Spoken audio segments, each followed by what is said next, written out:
Si tu es sur cette vidéo, c'est que tu t'intéresses à l'entrepreneuriat. Et ben, plutôt que de te faire de grands discours, ben, je vais te raconter mon parcours entrepreneurial, comment je me suis lancée et où est-ce que j'en suis aujourd'hui. Donc là, on est début 2023 et je te fais cette vidéo depuis Tahiti où je passe le mois de mars. C'est aussi ça l'aventure entrepreneuriale, ça t'amène dans des idées, dans des endroits que tu n'aurais pas imaginé.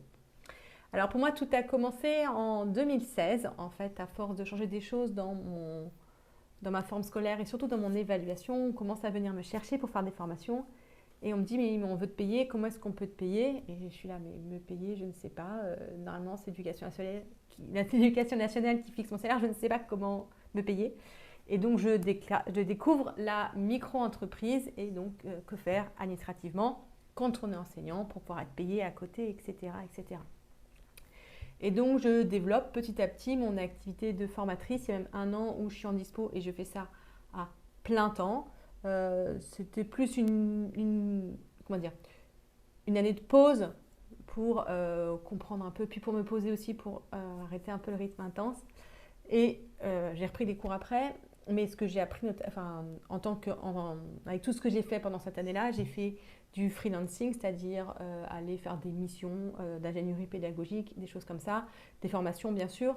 Et donc pendant cette année-là, donc c'était quoi? C'était 2017-2018 je crois.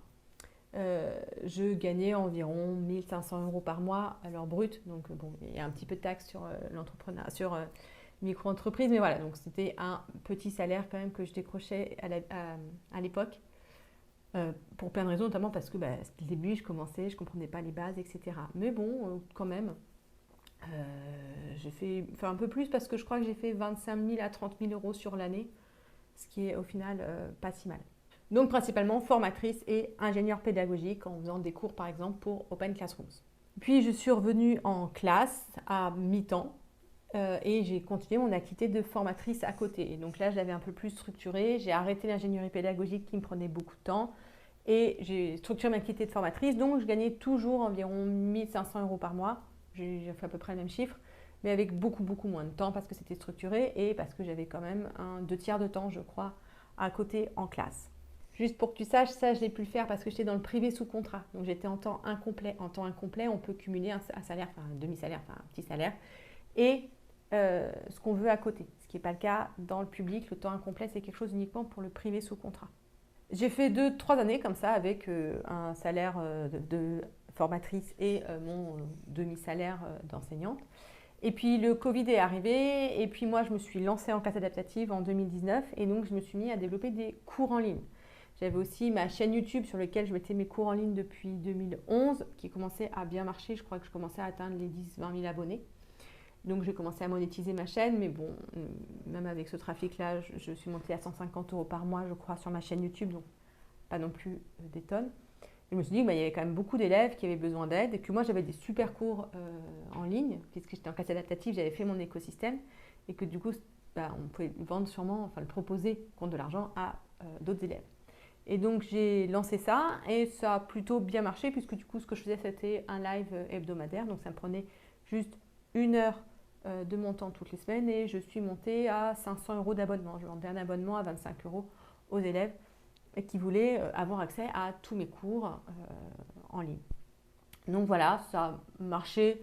Voilà, 500 euros par mois, c'est pas non plus un gros salaire, mais ça me prenait qu'1 heure par semaine. Donc j'étais plutôt contente. Et donc là, j'ai découvert un peu la troisième façon de gagner de l'argent en tant qu'enseignant, c'est-à-dire les cours particuliers. Mais le problème avec tout ça, ce qui me satisfaisait pas, c'est que finalement j'étais assez peu de monde, c'est-à-dire en tant que formatrice, peut-être quelques enseignants pendant quelques jours, puis après tu les vois plus, il faut qu'ils reviennent en formation. Il n'y avait pas ce suivi que je voulais, et surtout moi je veux aider des milliers de personnes, pas des dizaines de personnes. Et puis les cours particuliers, c'est pas quelque chose qui me satisfait, je préférerais changer le système pour que les élèves n'aient pas de cours particuliers. C'est personnel, mais du coup je voulais pas non plus que ça devienne mon revenu principal. Du coup, j'ai sauté le pas en août 2022, donc j'ai posé une disponibilité pour septembre 2022, donc plus aucun revenu. J'ai arrêté, pas arrêté, parce que là je suis en formation présentielle, mais j'ai beaucoup réduit la formation présentielle pour passer à l'étape du dessus, c'est-à-dire fonder ma société Et donc là, la société, c'est complètement une autre aventure. Je pourrais te raconter mes chiffres et sans doute un jour je te les raconterai parce que c'est pas que c'est secret, mais c'est que ça ne veut plus rien dire. Parce que si tu veux, voilà, aujourd'hui, depuis septembre, j'ai gagné environ 30 000 euros. Mais combien je me suis versé à moi-même, on est plutôt de l'ordre de 1 500 euros. Pourquoi? Parce que tout l'argent que la société gagne, je le réinvestis, je paye d'autres gens pour pouvoir grossir. Parce que mon but, c'est vraiment d'aller chercher beaucoup d'impact, beaucoup de personnes, etc. Ce que je voulais te montrer aussi en te racontant un petit peu mon parcours, c'est ces deux visions d'entrepreneuriat. Il n'y en a pas une mieux, il n'y en a pas une moins bien. Moi, j'ai fait les deux, c'est-à-dire soit je suis seule, ce qu'on appelle traditionnellement un solopreneur. En tant que solopreneur, tu peux gagner plusieurs milliers d'euros par mois sans aucun problème. Il faut faire attention, être structuré, réfléchir à son business plan, etc. Mais c'est quelque chose qui se fait sans souci. Et après, il y a le côté, moi, ce que je veux, c'est une grosse entreprise avec beaucoup d'impact, qui est l'aventure que je commence là en ce moment, donc je ne peux pas trop dire si ça marche ou pas puisque j'en suis vraiment au balbutiement. Donc voilà un petit peu pour mon parcours entrepreneurial. Je dirais que s'il y a une chose qu'aujourd'hui j'ai vraiment appris par rapport à quand je me suis lancée en 2016, donc il y a maintenant 7 ans, c'est qu'il y a 7 ans j'étais vraiment le prof qui sort de sa classe. Pour moi la vente c'était quelque chose avec lequel que je trouvais désagréable. Je n'aimais pas quand les gens me vendaient.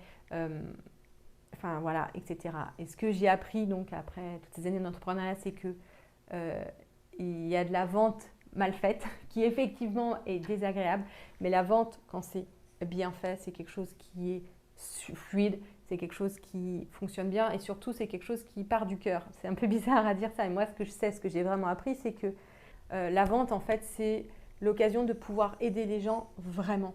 Parce que moi, je veux aider les gens depuis un long moment. J'ai essayé plein de choses. J'ai essayé l'associatif, j'ai essayé le surinvestissement, etc.